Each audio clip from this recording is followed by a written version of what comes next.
Welcome to CJ TV.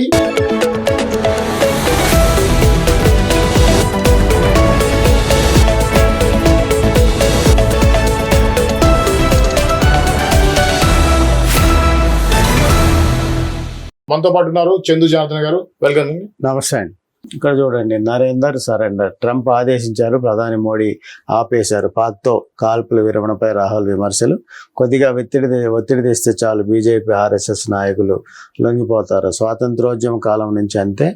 నాడు America బెదిరింపులకు ఇందిర లొంగలేదు, పాక్ను ముక్కలు చేశారు రాహుల్. 6 పాక్ ఫైటర్లను కూల్చాం.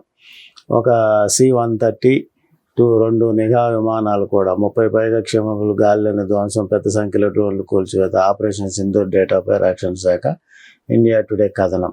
ఆపరేషన్ సింధూర్పై పార్లమెంటును సమావేశపరచాలి. ప్రధానికి ఇండియా కూటమి పార్టీల లేఖ. సంతకం చేయని ఎన్సీపీ విడిగా లేఖ రాస్తానన్న ఆపరేషన్ సింధూర్ తర్వాత పాకిస్తాన్లో కాల్పుల విరమణ ఒప్పందం చేసుకోవడంపై కాంగ్రెస్ నేత రాహుల్ గాంధీ ప్రధాని మోడీపై తీవ్ర స్థాయిలో ధ్వజమెత్తారు. అమెరికా అధ్యక్షుడు డొనాల్డ్ ట్రంప్ బెదిరింపులకు మోడీ లొంగిపోయారన్నారు. మధ్యప్రదేశ్లోని భోపాల్లో మంగళవారం కాంగ్రెస్ పార్టీ కార్యక్రమంలో పాల్గొన్న రాహుల్ ప్రధానిపై విమర్శలు గుప్పించారు. ఆపరేషన్ సింధూర్ ప్రారంభం కాగానే మోడీకి ట్రంప్ ఫోన్ చేశారు. మోడీజీ ఏం చేస్తున్నారని అడిగారు. నరేందర్ సరెండర్ అన్నారు. వెంటనే మోడీ కాల్పుల విరమణ ప్రకటించారు. ట్రంప్ ఆదేశాలను తూచా తప్పకుండా పాటించారు అని రాహుల్ ఎద్దేవా చేశారు. బీజేపీ ఆర్ఎస్ఎస్ నేతలపై కొద్దిపాటి ఒత్తిడి తెచ్చినా వెంటనే లొంగిపోతారని, భయంతో పారిపోతారని వారి గురించి తనకు బాగా తెలిసిన అన్నారు. అదే సమయంలో మాజీ ప్రధాని ఇందిరాగాంధీని పొగడ్తలతో ముంచెత్తారు.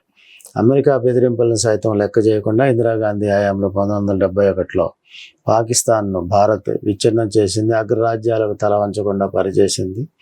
గాంధీ, నెహ్రూ, సర్దార్ పటేల్ వీరంతా అగ్రరాజ్యాలను వ్యతిరేకించిన పోరాడిన యోధులే అని రాహుల్ చెప్పారు. ఇది బీజేపీ ఆర్ఎస్ఎస్ నేతలు, కాంగ్రెస్ నేతలకు మధ్య ఉన్న తేడా.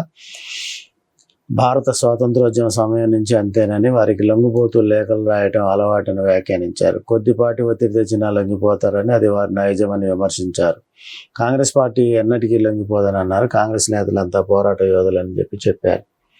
ఇది మొత్తంగా రాహుల్ గాంధీ దీని మీద మాట్లాడిన అంశం. అదేవిధంగా దీని కంటిన్యూషన్ G7కి ఆహ్వానం రాకపోవటం భంగపడటం. కెనడాలో జరగనున్న G7 దేశాల సదస్సు ప్రధాని మోడీకి ఆహ్వానం అందలేదని, దీంతో G7లో ప్రధాని పాల్గొనకపోవడం 6 ఏళ్లలో తొలిసారి అవుతుంది. ఈ అంశంపై కాంగ్రెస్ విమర్శలు గుప్పించింది.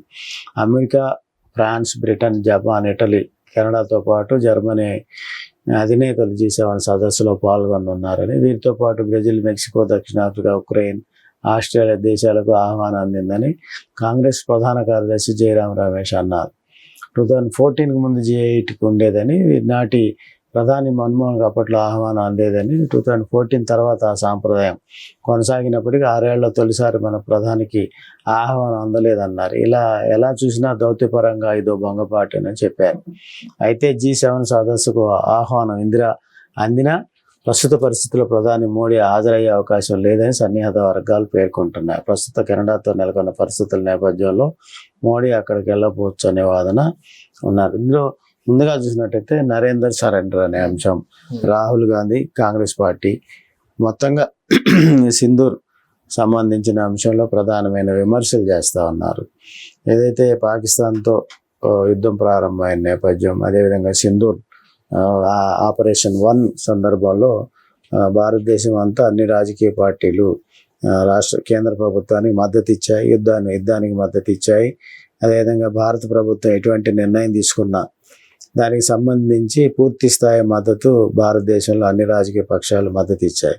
కానీ ఆపరేషన్ సింధూర్ 2 ఆగిపోయిన తర్వాత దానికి సంబంధించిన అంశంలో ముఖ్యంగా జాతీయ స్థాయిలో కాంగ్రెస్ పార్టీ విభేదించడం, అదేవిధంగా విమర్శలు చేయటం ప్రారంభించింది. ఎక్కువగా మోడీ ట్రంప్ ఫోన్ చేయగానే భయపడిపోయారు, లేదా సరెండర్ అయిపోయారు, లేదా లొంగిపోయారు అనే వ్యాఖ్యలు చేస్తూ ఉన్నారు.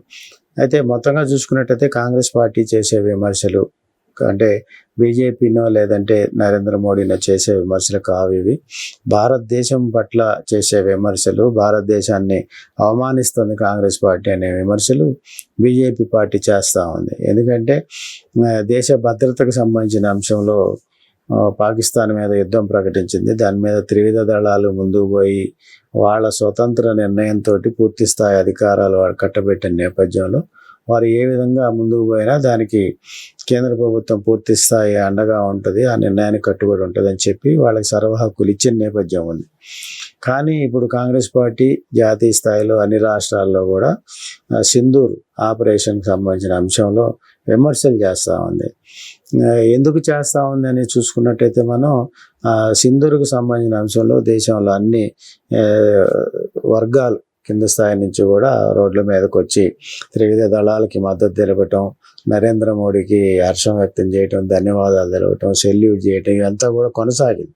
ఈ నేపథ్యంలో బీజేపీ వర్సెస్ కాంగ్రెస్గా ఒక పక్క బీజేపీకి మద్దతు తెలపటం, ఒక పక్క నరేంద్ర మోడీని శిఖరాగ్రానికి ఎత్తటం, ఈ పరిస్థితుల నేపథ్యంలో కాంగ్రెస్ పార్టీ అలర్ట్ అయినట్టుగా భావించాలి.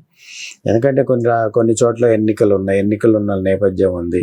ఈ పరిస్థితుల్లో సామాన్య ప్రజలంతా కూడా మోడీకి జిందాబాద్ కొట్టడం, ఒక పక్క త్రివిధ దళాలకి జిందాబాద్ కొట్టడం, భారత్ మాతకి జై అని చెప్పటం, ఈ నేపథ్యంలో జాతీయత భావంతో పాటుగా మోడీకి క్రెడిట్ అంతా వెళ్ళిపోతుంది. సామాన్య ప్రజలంతా ఆ వైపుగా వెళ్తూ ఉన్నారు.